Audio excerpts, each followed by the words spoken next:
It's time again for the Throttle Up Leadership podcast with Dr. John Dentico. The mission of our podcast is to provide 21st century leadership training for a talent-driven world. We help organizations implement strategies and practices designed to attract, hire, engage, and retain top talent while mitigating the effects of burnout. Our guests are experts in various fields of organizational dynamics, including, but not limited to, leadership, management, communication, and coaching. They bring a world of knowledge and solutions to our viewers and listeners. I am sincerely grateful for their participation and ideas. So let's dive in. And if you enjoy our podcast, please like, share, and subscribe. We genuinely appreciate your support. Hello again and welcome to the Throttle Up Leadership podcast. I am Dr. John Dentico, your host. With me today is Dr. Julie Williamson.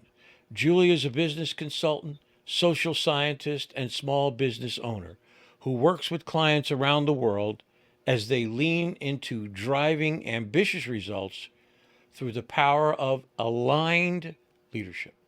She is a managing partner and CEO of Karrikins Group, a boutique consultancy that focuses on the how of leadership and answering the question, how do we need to lead together to meet and exceed our strategic goals?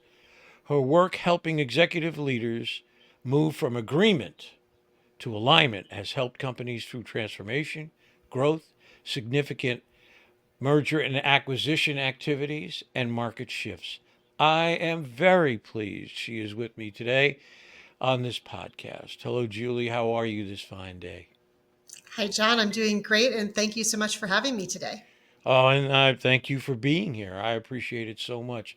Let's get on with the podcast and get down to business, as I like to say. Julie, if someone were to walk up to you and ask you for your perspective or your definition of leadership, something they could grasp onto, something they could hold on to, what would you tell them?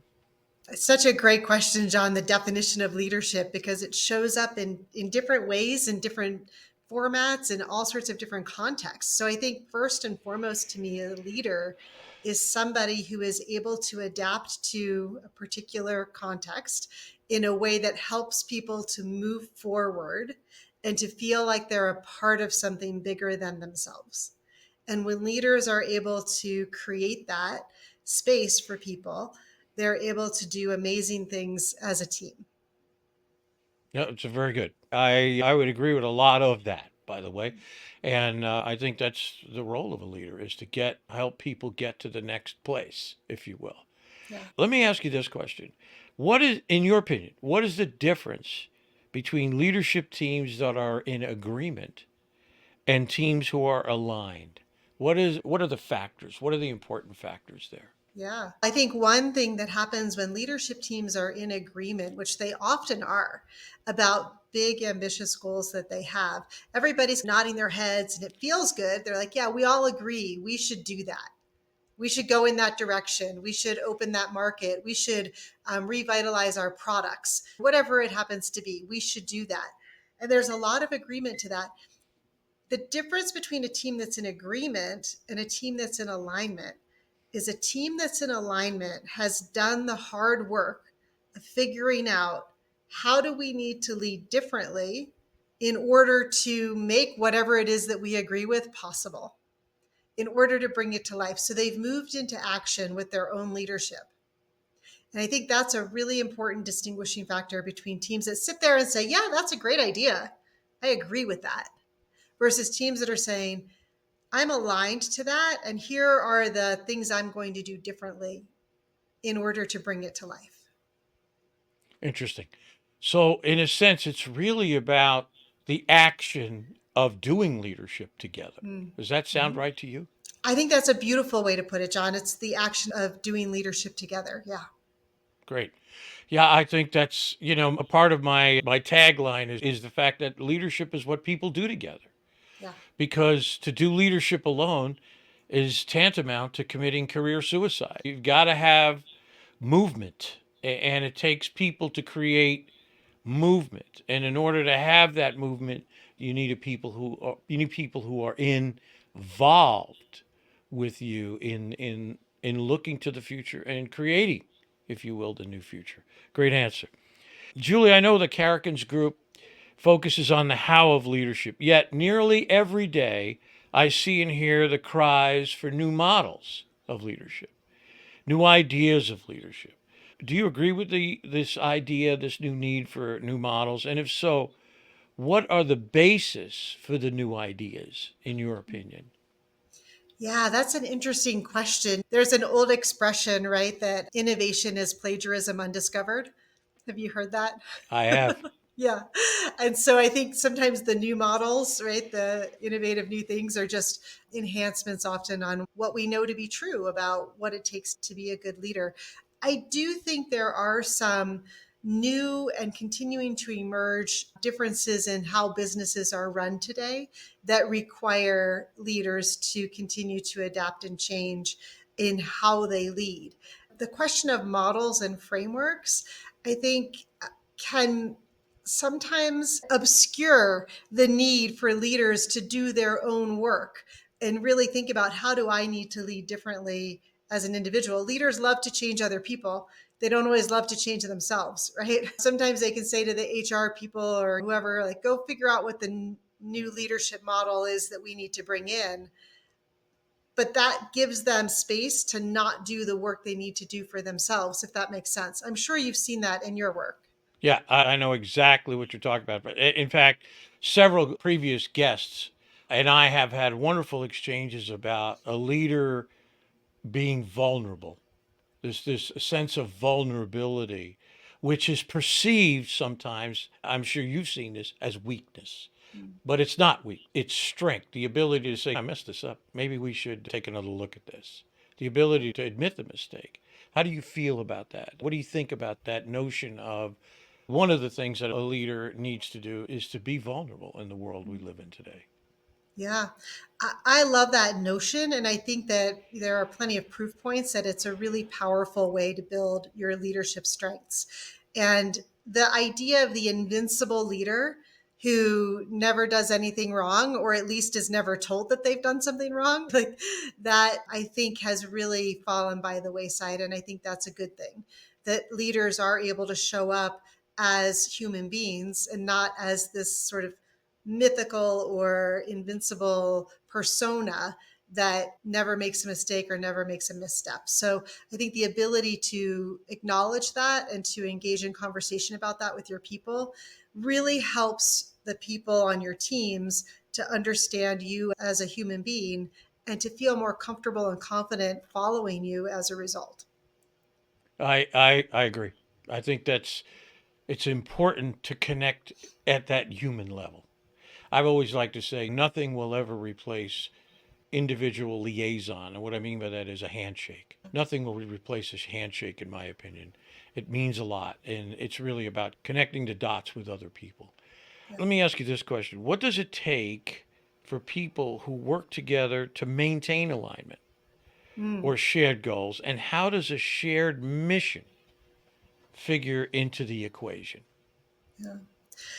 I think one of the challenges that leadership teams run into is that it takes ongoing dialogue.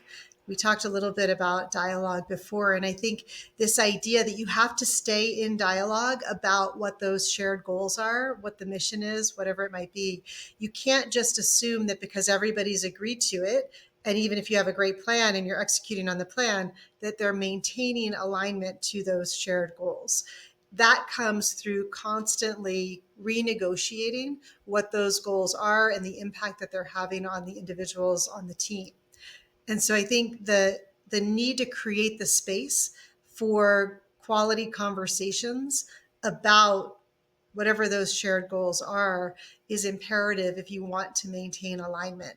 And unfortunately, a lot of leadership teams see that as inefficient.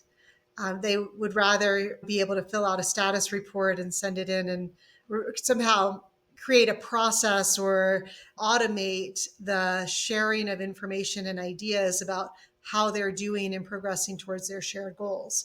but it's really valuable for leadership teams to be in dialogue about it on a regular basis. Hmm. I think that's true. Things change. Yeah. You can have a great plan, right? And you're executing the plan. And the word that I love and try to deal with in my own work is the work of agility, is the ability to be agile in terms of changing when the need to change matters.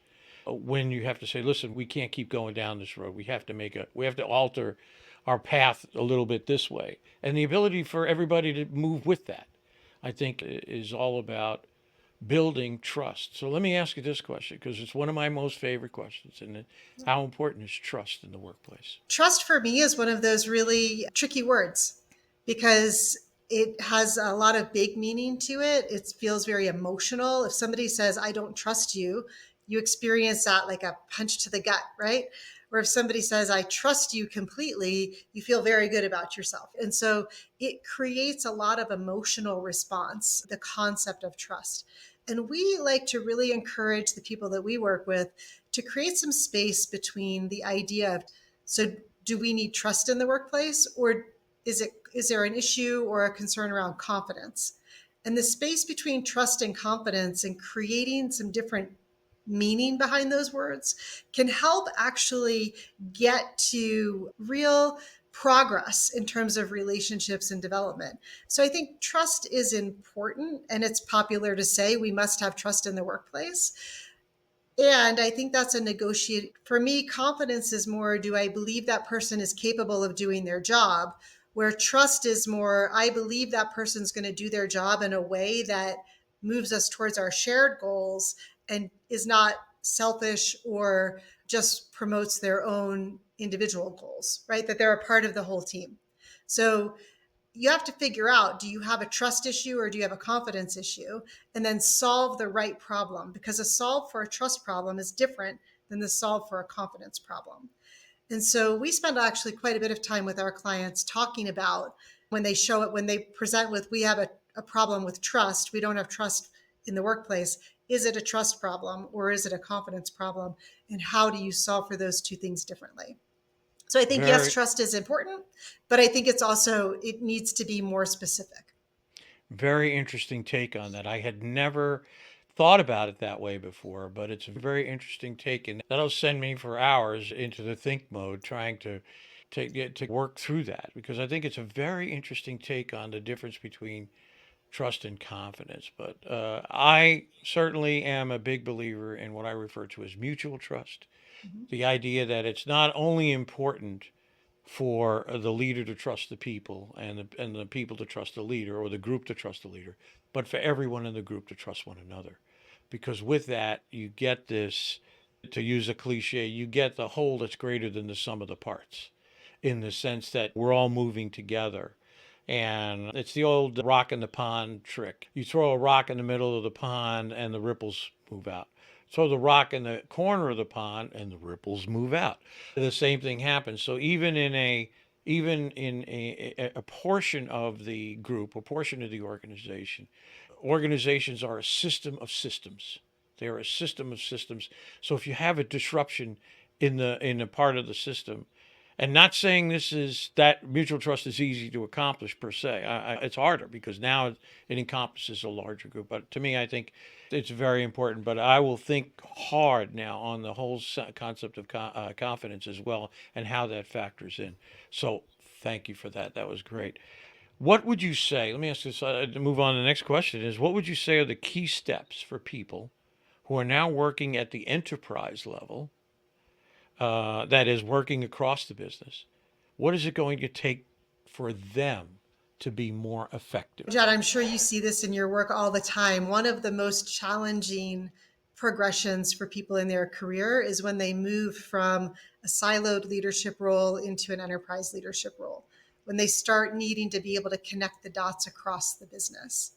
And I think one way that people can really step into owning that space, that enterprise leadership role, is to make sure that they take the time to get to know and understand the other areas of the business that their decisions impact. So as you have more autonomy in your decision making, oftentimes the things that you're deciding will have ripple effects throughout the organization to a much greater degree than when you were just working in your specific area.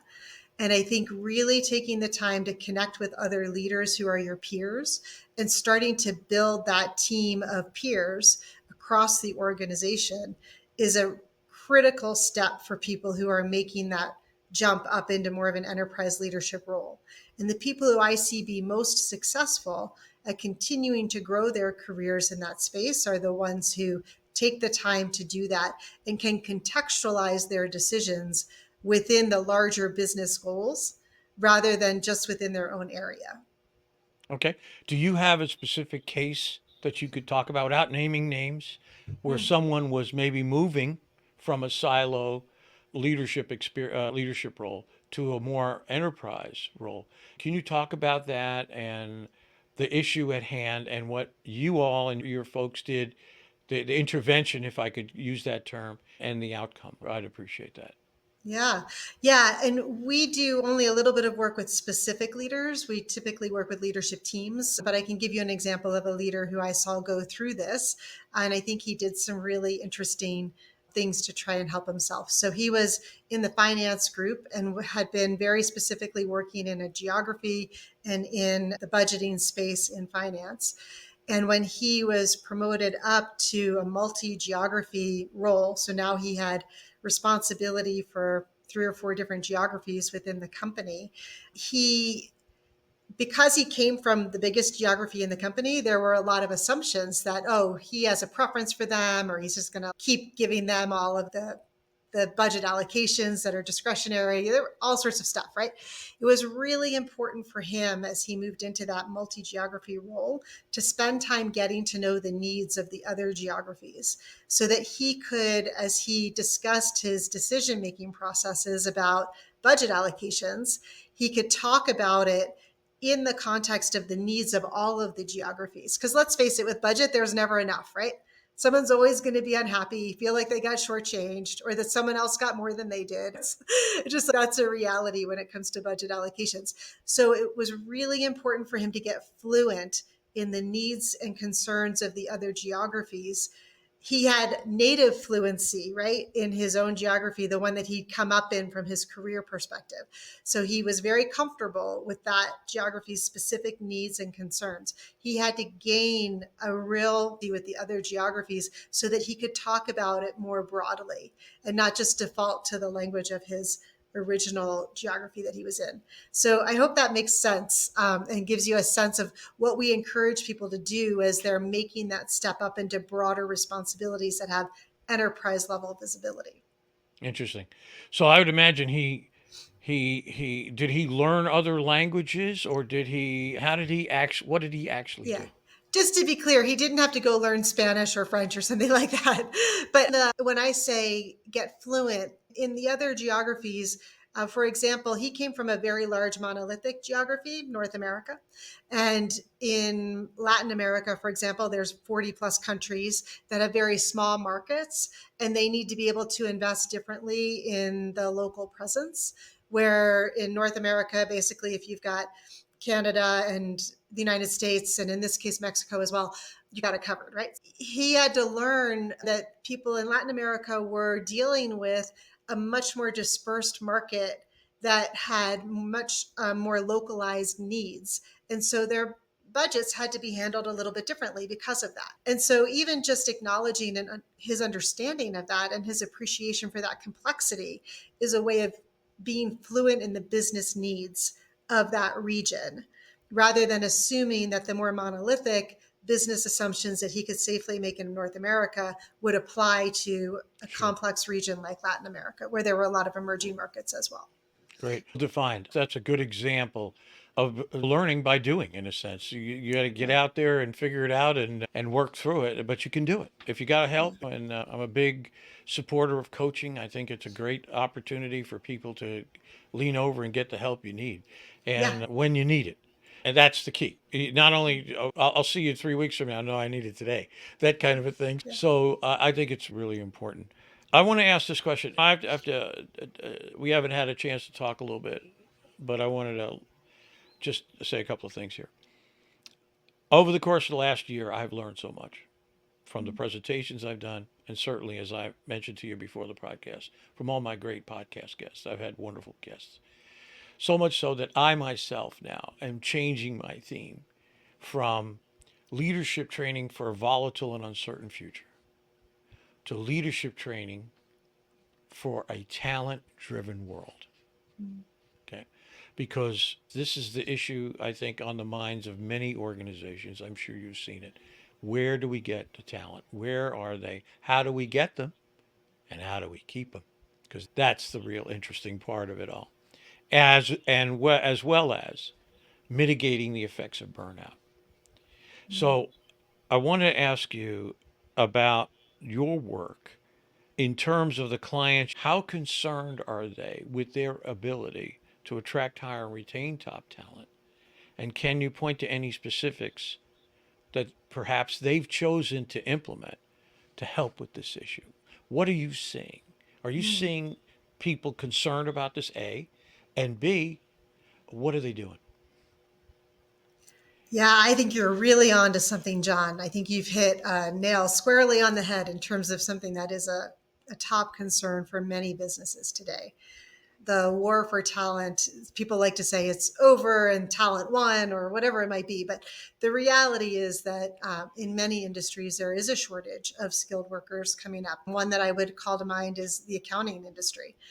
When you look at graduation rates from college, when you look at trends in education and in people sitting for their CPA exam and all of those sorts of things, it's a very clear decline in the availability of the next generation of people who are interested in that as a career. And so I see some really interesting things happening in that industry where people are trying to get into even high schools, right? Or how do you start talking with people in community colleges and start building that pipeline for talent much sooner than they ever imagined they would have to do. And so they're starting to try to build some capabilities in there.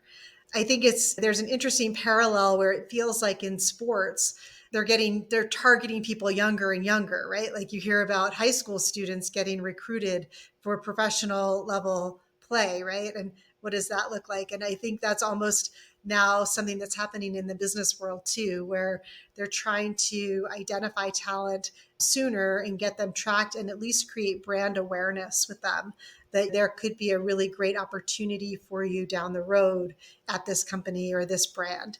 And so I'm seeing a lot shifting in terms of how people are thinking about talent, getting them into the education pipeline so that when they graduate, they're primed and ready to go to work for a particular company or a particular brand. The keeping them question, that continues to evolve. I think we're seeing a lot of movement happening across companies. The ability for people to leave and come back, I think, has changed significantly over even the last 20 years. Companies are much more open to that, much more willing to think about that, and really starting to value it. People go and they get other experiences and they come back and they're even better than they were before they left. So I think we're seeing changing norms in those kinds of spaces as well. But it's definitely a significant area of challenge for most of our clients, and I'm sure for most of yours as well. Yeah, normally referred to as boomerang employees. I found that Yeah. out a couple of days ago. Oh, yeah. That's the terminology given to employees who leave and then come back. So you're right. There is this recognition that if we don't have, I think what companies understand at the baseline is this: if we don't have the talent, the service or product we produce and provide, the ability to do that will grind to a halt. We're going to have trouble trying to get it there. In fact, a few weeks ago, I did a webinar for the American Council of Engineering in Georgia.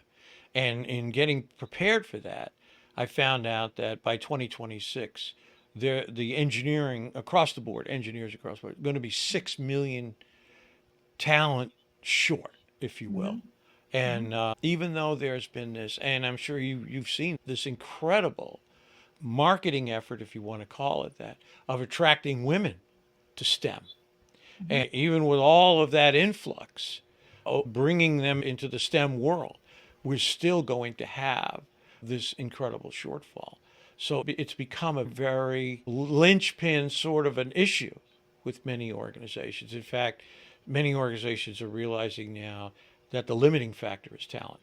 And so all these things, when you talk about alignment, when you talk about organizations taking action now, the alignment of a group to go out and make things happen now, is it all flows together.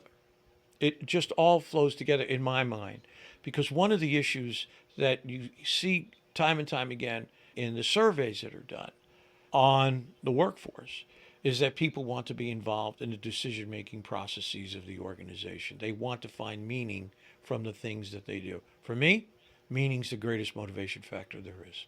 You give someone the opportunity, or you provide the opportunity to find meaning from the things that you do, and that is really a great oomph.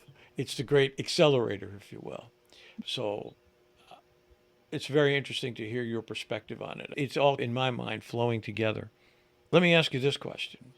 As we continue to emerge from the chaos of the pandemic, what do you see as a trend in terms of teams, people working in person or a conference, just like this one here, with senior leaders in the organizations? How do you think things are stacking up? We have hybrid workforces now, and we have, which is in demand, but yet there's also this desire to bring people back into the brick and mortar buildings.